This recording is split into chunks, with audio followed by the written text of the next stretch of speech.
Good morning, everyone. This is Tom with CertifID. We have a very special guest with us. I'm going to give everyone about 90 seconds. Just with Zoom, we've got to let everyone enter the room here. So we will be kicking off this month's To Catch a Fraudster briefing in about 75 seconds. So hang tight. Thank you.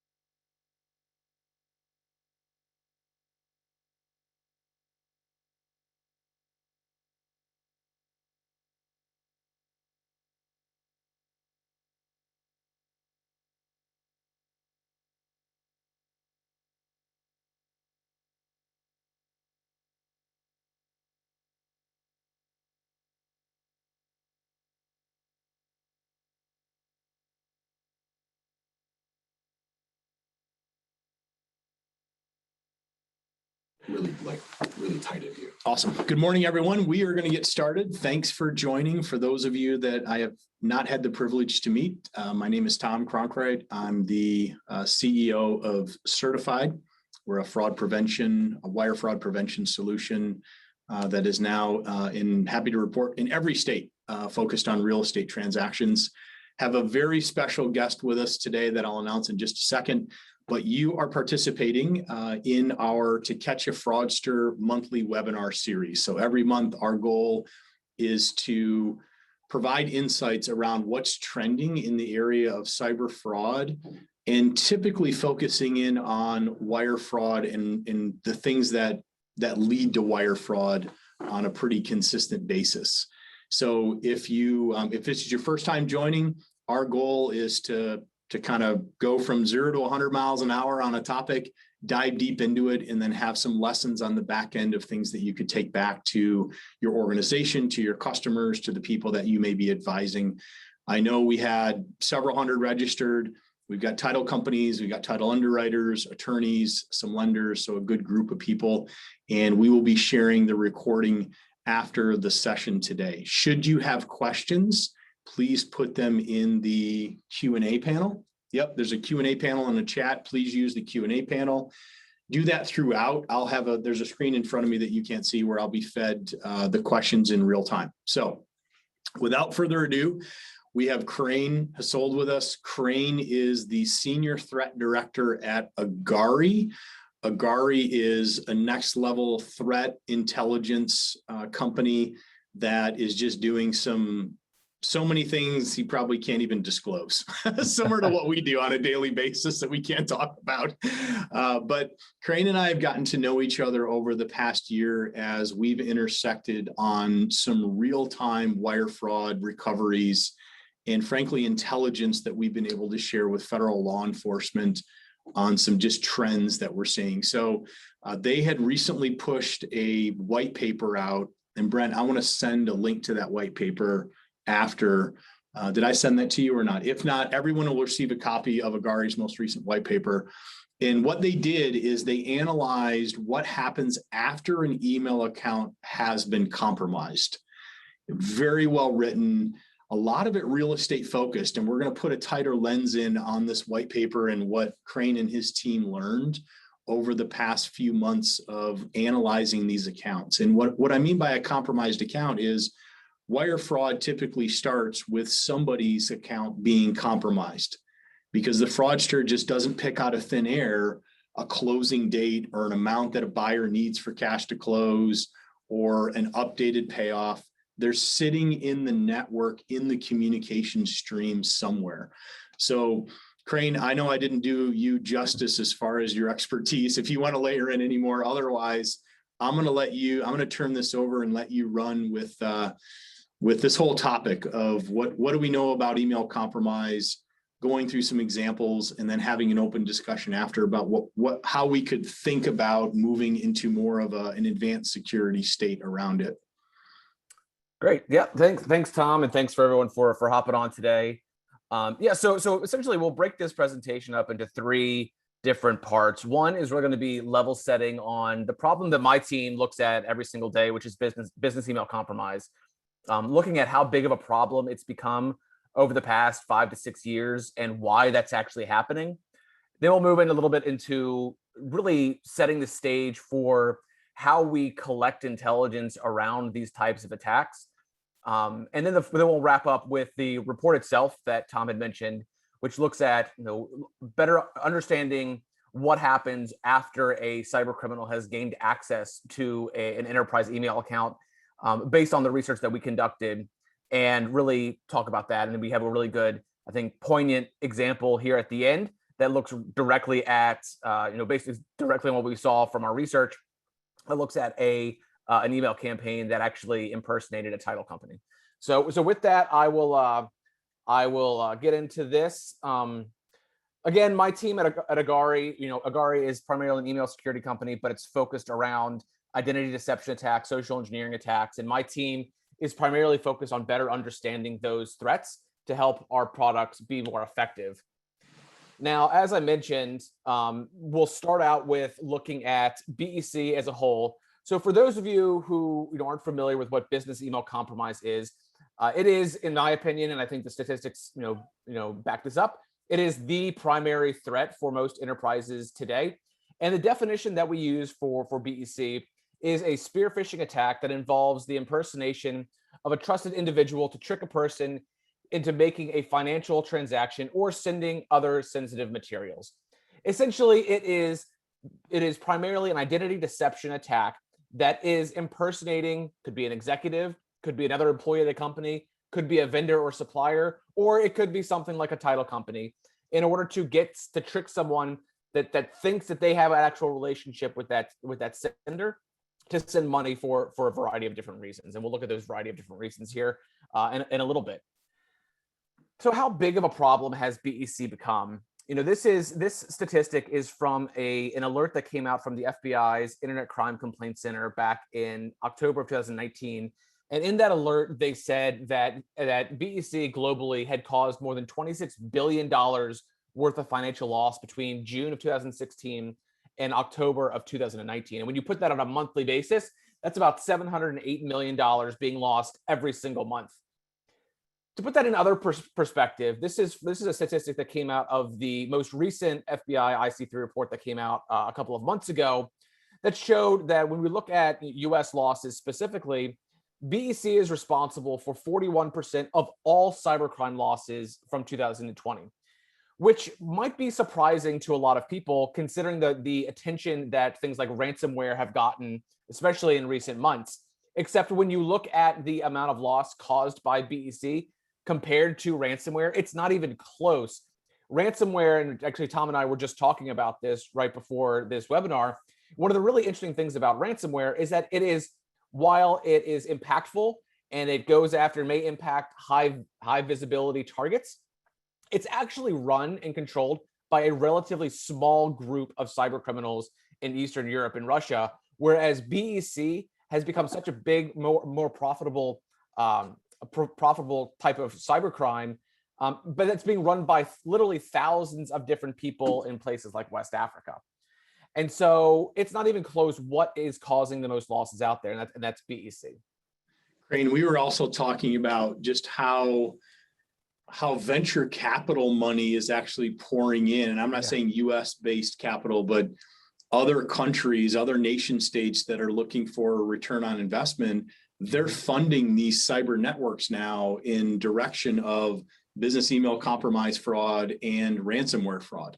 So now we're seeing just this influx of cash where they can deploy, more technology, broader teams, higher level of sophistication, and even have syndicates now that are competing against each other in some of these areas like real estate and unemployment and payroll and things that we were talking about yesterday and this morning. So I think it's not trending in the right direction only from the standpoint that if they have a huge return on investment, they're going to feed that return, right? Yeah. They're going to feed that monster that they've built. Yeah, totally. And I think, what's really interesting, we think of cyber criminal organizations very similar to a business and they're financially motivated. They want to make as big of a profit as they want. And as we'll talk about here in a few seconds, this was one of the reasons that BEC has become such a big problem. But when you talk about a lot of the sort of more sophisticated actors and even state actors that are getting into sort of into things like BEC, a great example, early last year, there was a news article that came out about North Korea and how North Korean actors, in addition to running other types of more technically sophisticated types of cyber attacks, were also involved in some pretty sophisticated business email compromise attacks as well. Again, as we'll talk about here in just a second, because of the ROI involved with BEC. And so when you look at why BEC has become such a big problem, there are three primary reasons that we look at. One is, traditional email defenses that have been around for decades at this point have primarily focused on technically sophisticated threats, things like malware and malicious payloads. Whereas, and the cyber criminals have realized this. And what they've done is essentially pivoted and made their attacks less technically sophisticated in order to bypass these new defenses that have been put into place. So these, email defenses are quite good at detecting technically sophisticated threats these days, but they're not very good at detecting more basic social engineering attacks. And that's why BEC has become one of the reasons BEC has become so popular. Another one, and I think this is probably one of the biggest reasons, is that when you look at BEC from a business perspective, is a much higher ROI than other types of cyber attacks. One of the things that we had always said for quite some time was, at some point, the Russian and the Eastern European cyber criminals are going to start thinking to themselves, why am I spending so much time and money and resources on hiring developers for my malware or setting up infrastructure when I can simply send someone an email, tell them to send me money, and they'll do it? When you think of this from like a business overhead perspective, there's much less overhead to a BEC attack for a much, quite frankly, higher gain there. And then finally, the third reason BEC has become such a big problem is, at its core, social engineering is extremely effective. As long as human beings have been on this earth and we've been interacting with one another, we've been social engineering each other. The only difference is now we're doing it through email instead of doing it face-to-face or through the mail or over the phone. The same concepts that have been used for thousands of years to con people are the exact same concepts that are being used in social engineering through email today, except we're in more of a digital age. And so those are the reasons, BEC has become such a big problem. Now, when we look at sort of how the BEC threat landscape has evolved over the past couple of years, there is one primary flavor of business email compromise that has really taken root as the primary threat for most businesses, and that is what we call vendor email compromise. Vendor email compromise is essentially a hybrid of credential phishing attacks and identity deception attacks, where an attacker will first send out a sort of a wide scale credential phishing campaign that's initially trying to simply compromise email accounts for the purposes of identifying high value targets that are going to be involved in some way, shape, or form with payments or information about vendors or have some other type of high value information. And once they've identified those high value targets, then they sit on those mailboxes and they may set mailbox rules that pass copies of emails out to other mailboxes that are controlled by the actors. And they'll sit on those mailboxes, essentially collecting intelligence that helps them better understand, when payments are due, who the customers are, when payments are actually due. They'll steal actual copies of invoices. They'll look at normal communication patterns, and they'll sit on those mailboxes for weeks, if not months. And eventually they will inject themselves into an actual payment that's actually due, targeting that vendor or supplier's customers.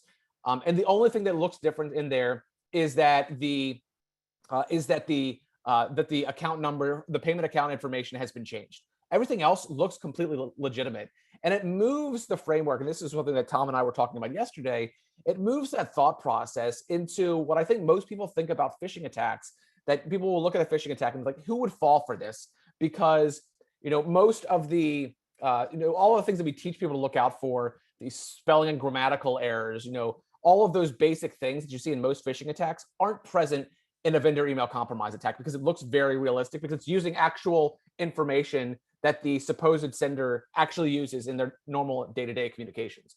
And so it moves that process from, who would actually fall for one of these attacks to who wouldn't fall for one of these attacks, because they are so sophisticated and realistic looking. And so the primary concerns around VEC attacks are, again, going back to they look extremely realistic. Because they're dealing with actual payments that are being due, the amount of dollar loss from these attacks are generally going to be much higher. Most of the BEC attacks that you see being reported in the media today are going to be of this vendor email compromise variety.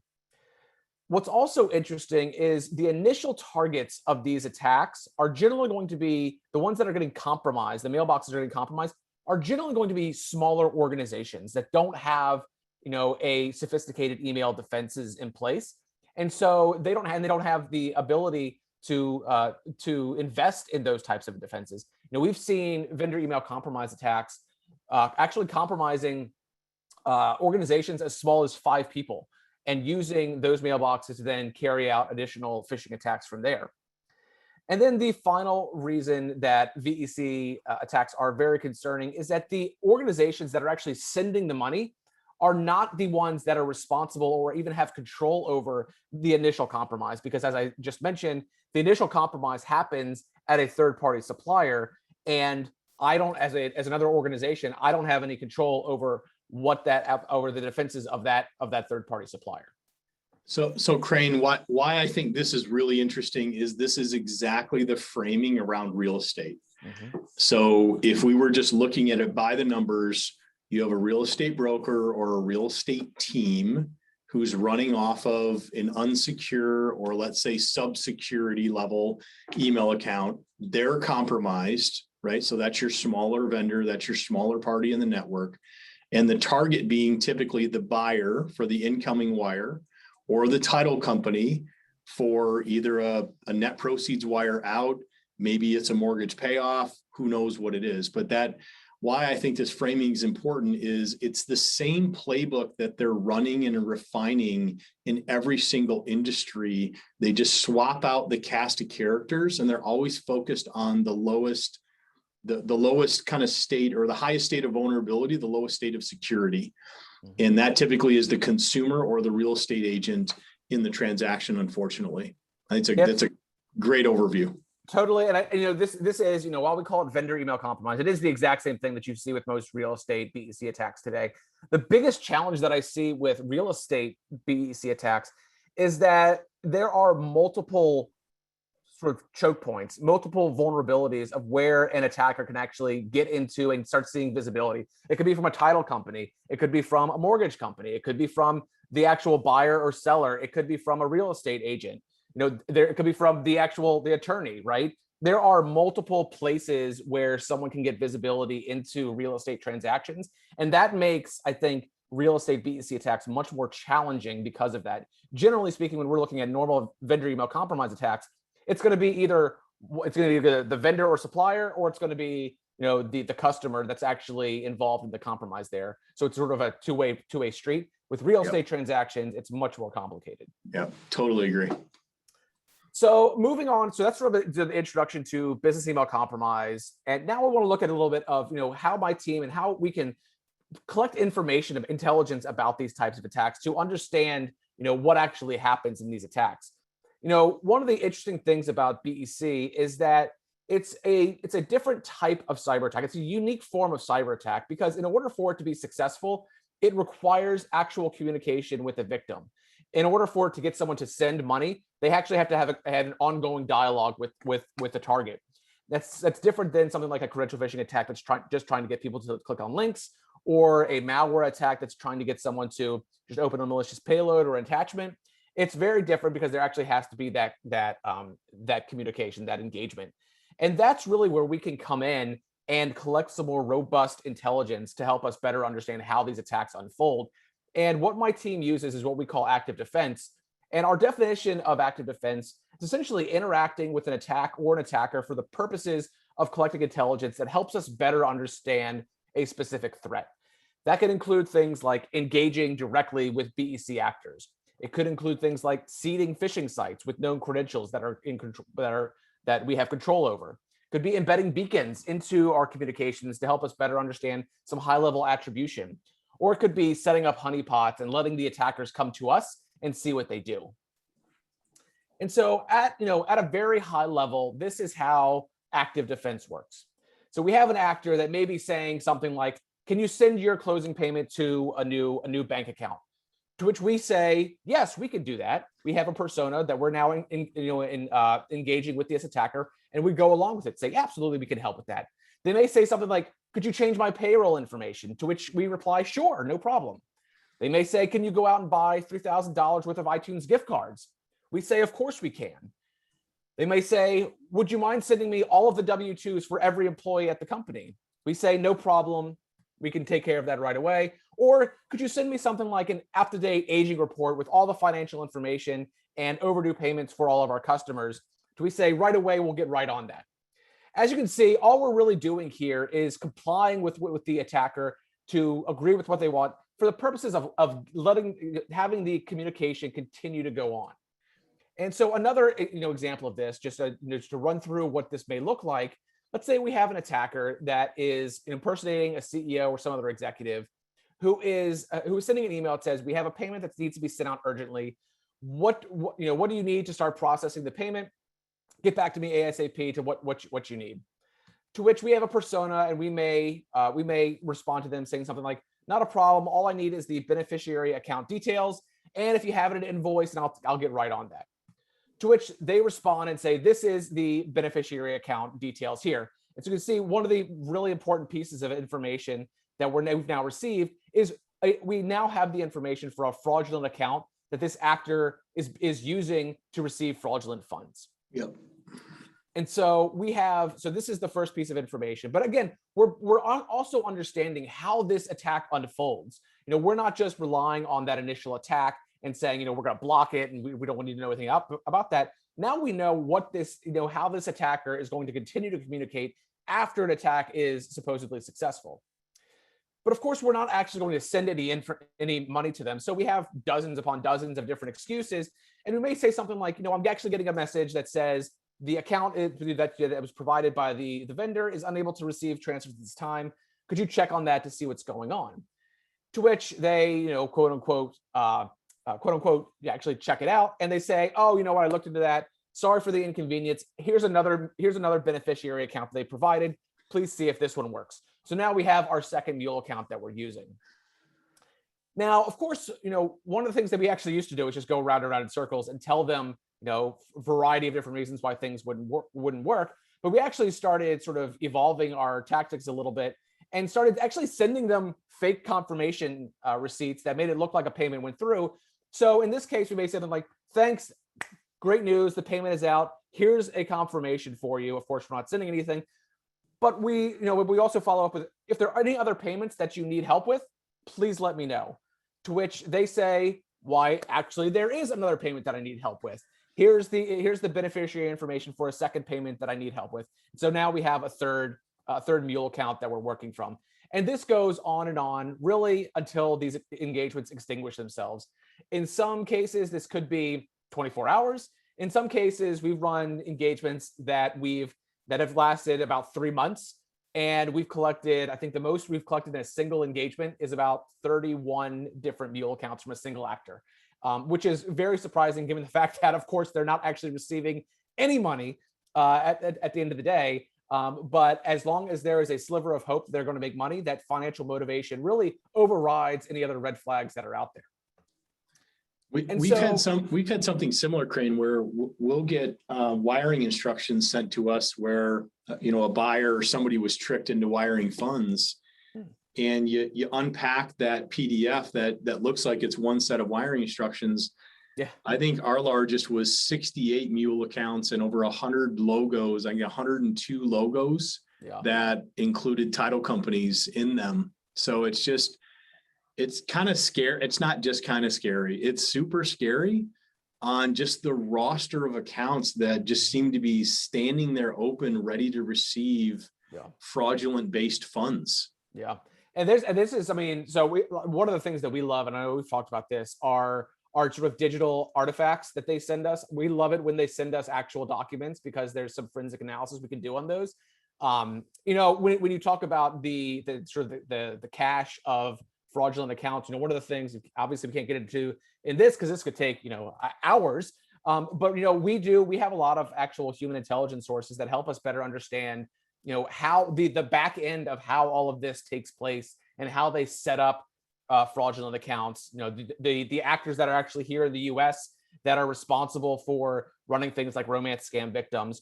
And it is essentially, I mean, it's a business for these folks. It's a highly sophisticated process to a certain degree of a whole cycle from beginning to end of different individuals that are involved and responsible for different components of the fraud attack chain. Yep. And so the last thing I'll talk about when we talk about active defense, while response-based attacks are part of what we can do, of how we can collect intelligence about these attacks, we can also use a lot of the same concepts that we use in active defense engagements for credential phishing attacks.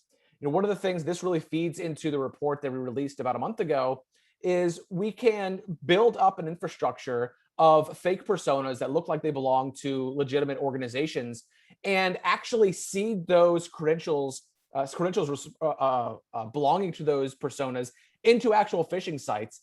And then because we're in control of those accounts, we can then monitor those accounts for activity on the back end to see what happens after those credentials have been compromised. And the purpose for this, and this really goes into the report, is to help us better understand what happens after one of those accounts has been compromised. And that is what we'll wrap on today, is looking at what we found, the high level from our report. The report itself is what we call the anatomy of a compromised account. And the goal is to help better understand behavior after an email account has been compromised. So the methodology that we use is sort of very similar to what I just went over. We identified enterprise-focused credential phishing sites. It could be Microsoft account, it could be Office 365, Adobe, Dropbox, DocuSign, things like that, that are specifically targeting business email accounts. And as we identified those phishing sites, we would submit a unique set of persona credentials into each one of those phishing sites, so we could connect the actual site to a specific pair of credentials. And then we would monitor each one of those accounts for activity from the attackers that helps us better understand what happens afterwards. And some of the things that we were able to observe from this initial round of research are things like how quickly are accounts accessed after they've been compromised? What methods are attackers using to access those compromised accounts? Where are the actors using those compromised credentials located? And then also, how, I think this is one of the big questions that we had, how are those compromised accounts actually being used by cyber criminals once they're being exploited? So we'll start out with, what are the questions? How quickly are compromised accounts accessed? So one of the really interesting things that we saw was about a quarter of all of the attacks, of all of the accounts that we seeded, were actually immediately accessed by an attacker at the time of their compromise. And this is essentially automated credential validation. Once a set of credentials is inserted into a phishing site, there is a script that runs on the back end that actually plugs them into something like Office 365 to say, is this actually a valid pair of credentials? And one of the big actors that we saw associated with this was an actor that is called Merkboot. And so this is based on an analysis of what's called the phishing kit that's used to create the phishing sites. In some cases, we can retrieve these from a compromised web server that actually provides us better insight into understanding how these phishing sites operate.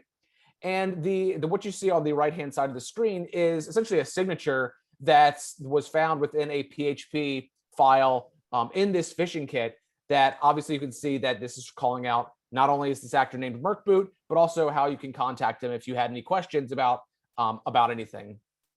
What's really interesting is that when you look at all of the phishing sites that are associated with Merkboot, they all run through a centralized Russian IPv6 address, which you can see on the screen here. But also when you look at, this is sort of getting a little bit into the weeds here, but when you look more into the phishing kit, this is on the right-hand side of the screen, is called the PHP mailer, which is used to send the compromised credentials to the individual who's using the phishing site. And at the top of that, you see this website, this myips.org, which looks benign.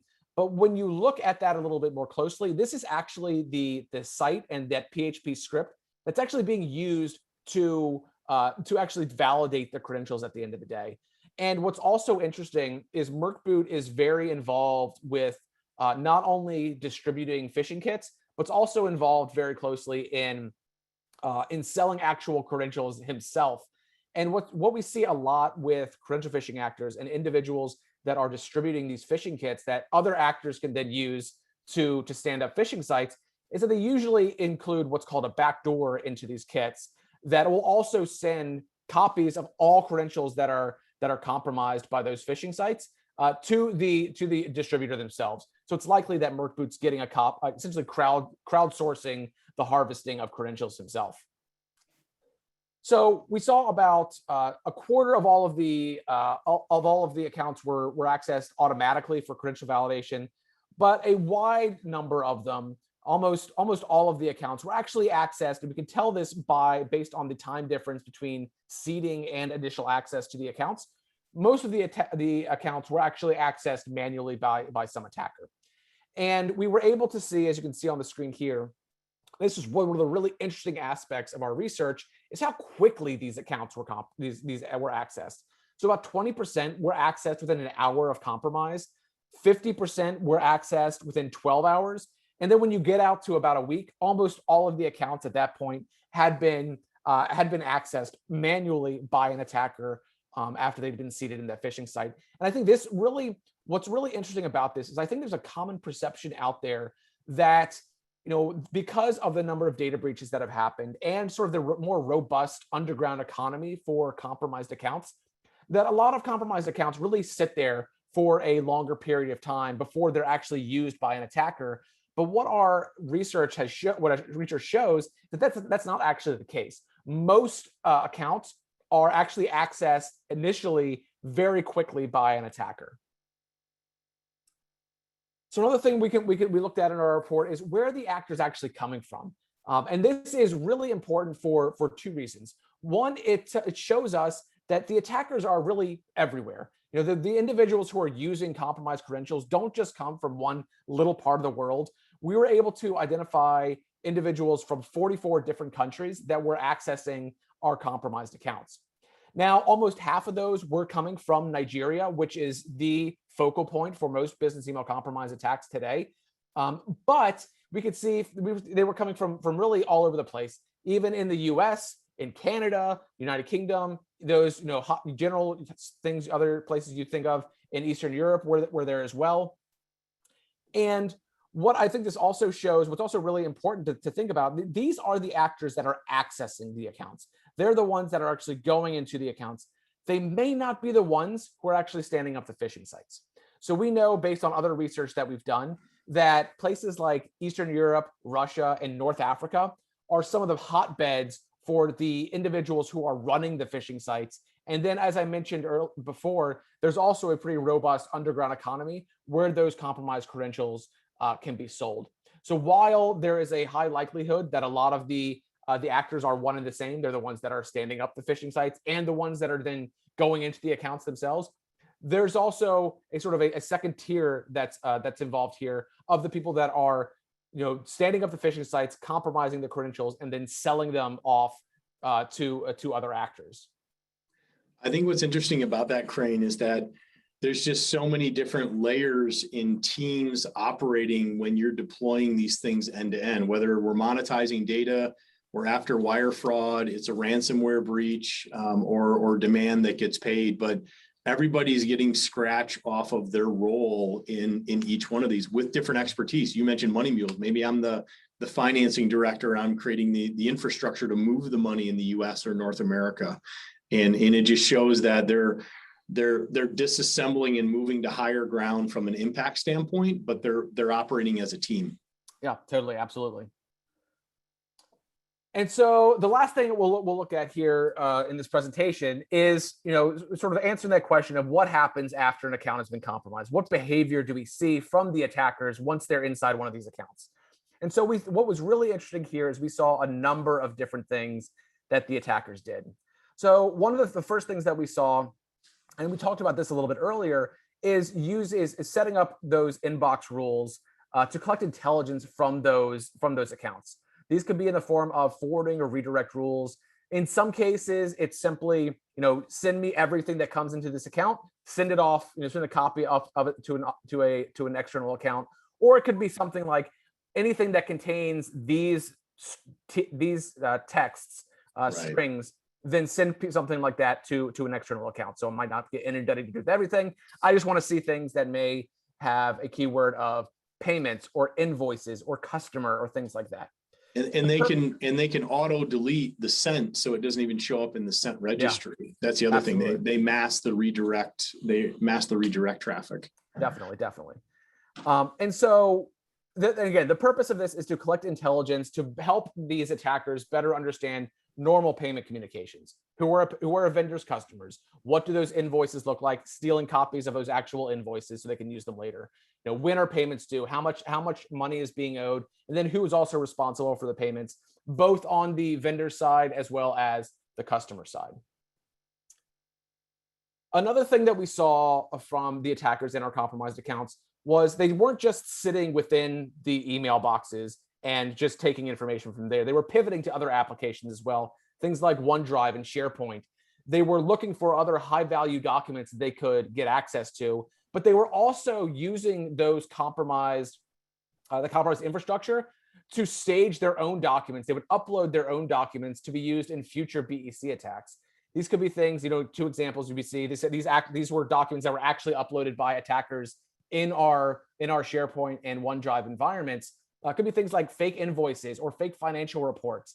And the reason for this is sort of a big trend that we've seen in the phishing threat landscape over the past few years, is that there's been a shift to using legitimate infrastructure for illegitimate purposes, whether it's things like, maybe hosting these fake documents, or it could be a stepping off point for credential phishing attacks, where the email that's being sent out by an attacker actually links to a SharePoint site or a Google Drive website or a Dropbox website that can't be easily blacklisted by an organization because it's inherently legitimate. And so we've seen a big move for a lot of attackers to actually use that legitimate infrastructure to their advantage to host initial documents that are used for phishing attacks.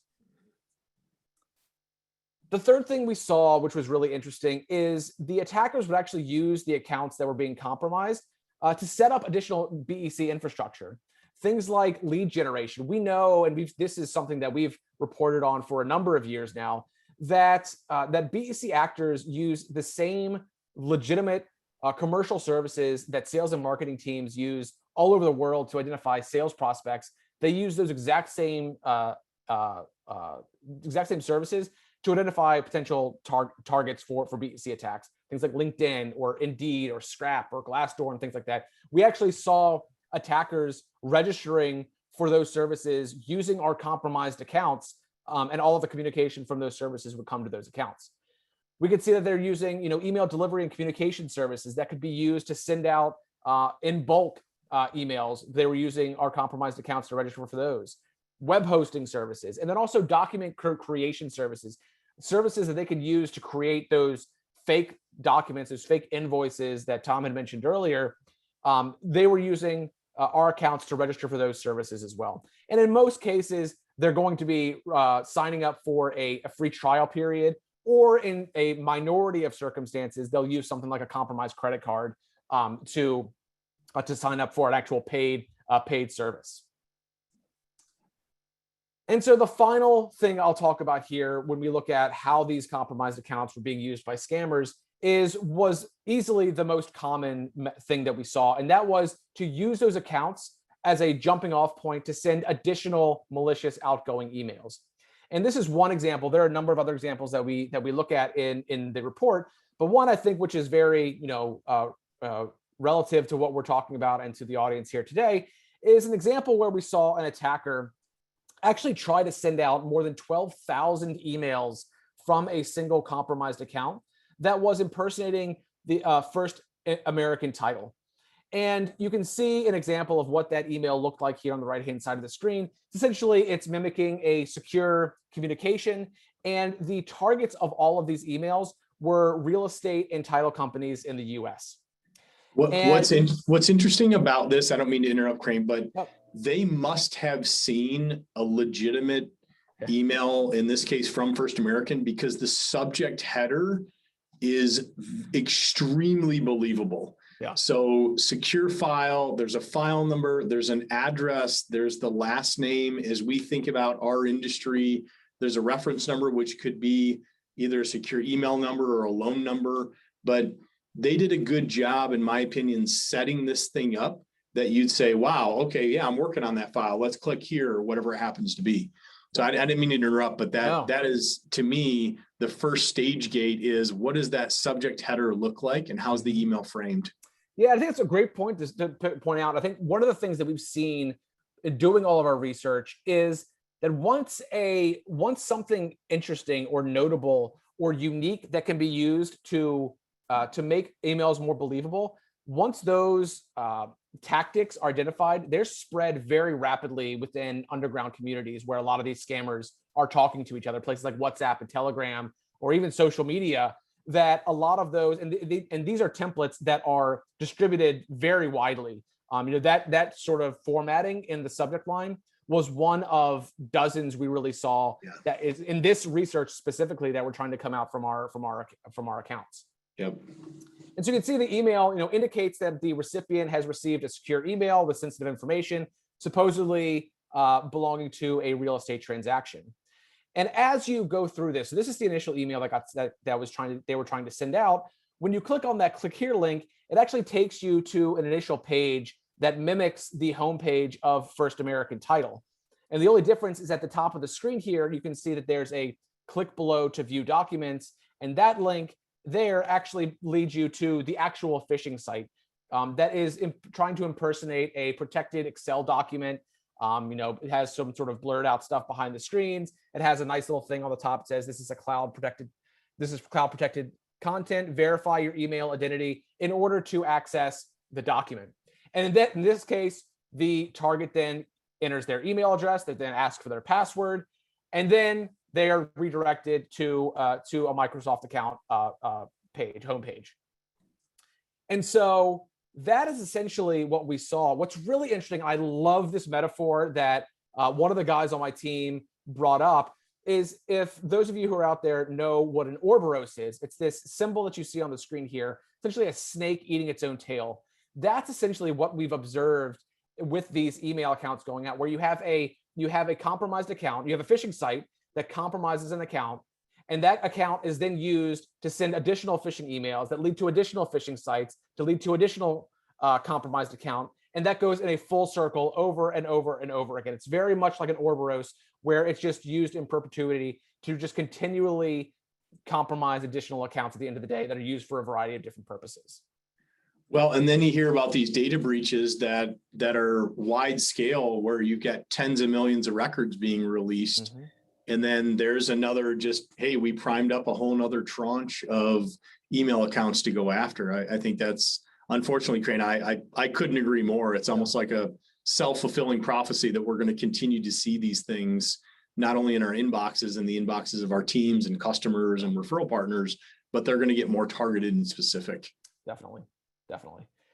So at the end of the day, to wrap up, why does all this matter? I think, at the end of the day, our research really highlights the growing impact of VEC attacks. It brings a little bit more specificity and tangibility to it to help people understand like what actually happens, and actually see it for themselves, what happens when one of these email accounts has been compromised, and why this has become, such a popular type of cyber attack today.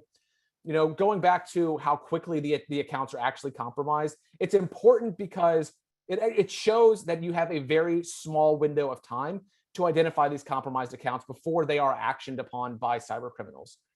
It shows that BEC is not just a small problem with a small footprint. It's a very global problem that impacts companies all around the world, regardless of whether you are a 5-person company or a 10,000-person company. It impacts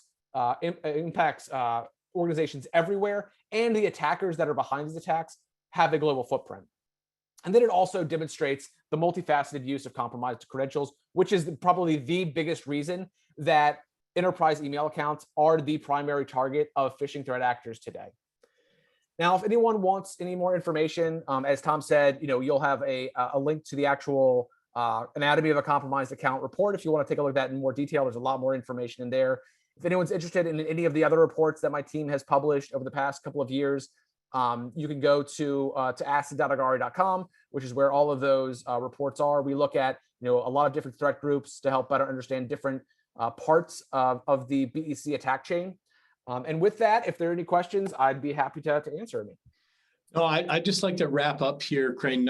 Incredible work, and thanks to you and your team for diving in so deep. I think our industry, and I think I speak for everyone on the call, can really grab not only a broader awareness around this issue, but start to think more clinically about what we're doing as we're looking to secure email accounts. But I think broader level of just engage people around the issue.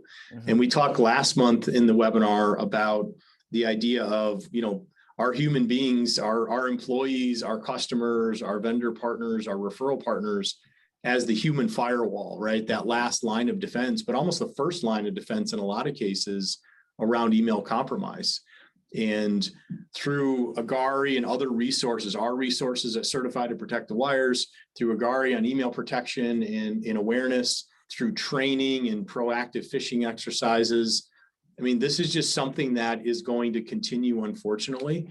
And our goal today was just to highlight the fact that it's so active. I mean, this is such a big business and target at scale. Mm-hmm. And I think also that the companies that are leaning in this direction, they're putting in the reps, they're making the investment, they're leveling up on security, are going to be in a much better position should somebody come knocking or there is a pretty significant threat that approaches the organization or a transaction versus those that just, they don't have this on the radar. I just think this is now part of our cost of doing business. This is part of our workflow. This is part of our culture in a lot of ways. And I think to underscore the earlier point as well is you have to assume nobody else in the transaction is doing the work. Yeah. So how can you train the real estate agents and the brokers and add value on a lunch and learn or a quick 20-minute Zoom on how to, put multi-factor authentication on, to check email account setting rules to make sure no bad juju's taking place right now and things are being scraped off in real time. We had now 2 instances in the last 30 days where there's been a wire fraud incident, no failure of certified. There's been a wire fraud incident. We were called in for recovery. And the same organization was hit multiple times for different wires. So buyer wires money to a fraudulent account. All of a sudden, a net proceeds from that same title company goes missing. We have a construction firm that was supposed to receive a draw, 700 grand misses. And then 2 weeks later, they make a vendor payment to a supplier that goes missing. I mean, it's like a leaky bucket, right? Yeah. Somewhere there's a leaky bucket in the ecosystem that has to get shored up. So Crane, I can't thank you enough for your time today. I know you're an incredibly busy guy. And I mean, I understand about half of what you do, you and Ronnie and the team, but I've always enjoyed our interactions. And yeah, no problem. Thanks for having me on. I mean, this is, as an analyst, as someone who, has worked in intelligence for 17 years now, this is why we do what we do, to share information, to help solve problems or impact a problem as much as we can. So yeah, happy to be here. Appreciate it. Yep. Awesome. And guys, we'll follow up with a link to that report. For those of you that want to learn more about what we're doing at Certified in protecting from wire fraud and creating that engagement, please reach out. You'll have an email after this session where we could start a conversation along that. For the customers and our loyal followers on the webinars, thanks for continuing to level up on information and new thought processes around this growing trend. So Crane, with that, I'm going to sign off, man. Thank you. Yep. We'll talk soon. Thank you very much. Take care.